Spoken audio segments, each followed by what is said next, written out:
Hi friends, welcome back to my channel life's Mantra. ఇవాళ వచ్చేసి మనం కేక్ మీద క్రీమ్ ఎలా చేసుకోవాలో చూస్తున్నాం. ఫస్ట్ ఫ్రోస్టింగ్ చేయడానికి కేక్ ఒక మిక్సింగ్ బౌల్ని ఫ్రిడ్జ్లో ఒక 5 minutes అట్లా పెట్టుకోండి. పెట్టుకున్న తర్వాత ఒక హాఫ్ కప్ బటర్ తీసుకొని ఇదే కప్తో షుగర్ తీసుకుందాం.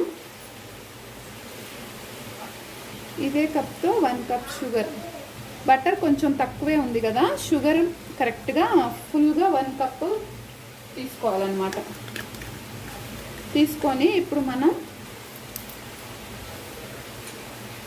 మనం ఇది మొత్తం కలిసిపోయేలాగా విస్కర్తో కలుపుదాం అనమాట. మనం ఇక్కడ మిక్సీ కానీ లేకపోతే ఏమి యూజ్ చేయట్లేదు కదా, బ్లెండర్ ఏమి. సో ఇట్లా మొత్తం కలిసేదాకా కలుపుకుందాం. చూసారు కదా, బాగా మిక్స్ అయిపోయింది. దీన్ని ఇంకా డబల్ క్వాంటిటీ వచ్చే వరకు మనం ఇట్లా కలుపుతానే ఉన్నాం. ఓకేనా, బాగా మిక్స్ అయిపోయింది కదా షుగరు బటరు. దీన్ని బాగా ఇంకా మిక్స్ చేస్తూ ఉంటే కొంతసేపటికి బాగా క్రీమీ టెక్స్చర్ వచ్చే వరకు మిక్స్ చేద్దాం దీన్ని కదా.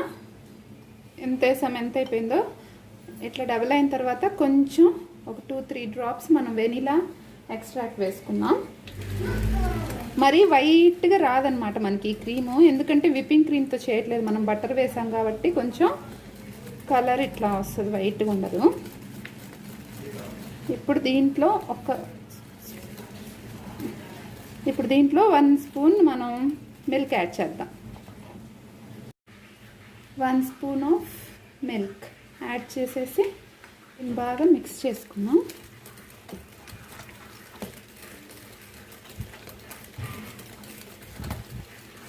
చూసారు కదా, ఇది ఇంకొంతసేపు మనం మిక్స్ చేద్దాము.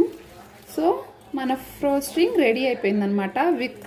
విప్డ్ క్రీమ్ లేకుండా కూడా ఇట్లా ఈజీగా సింపుల్గా బటర్తో ఇంట్లోనే రెడీ చేసుకొని మీ కేక్ని డెకరేట్ చేసేసుకోవచ్చు. చాలా సింపుల్ కదా.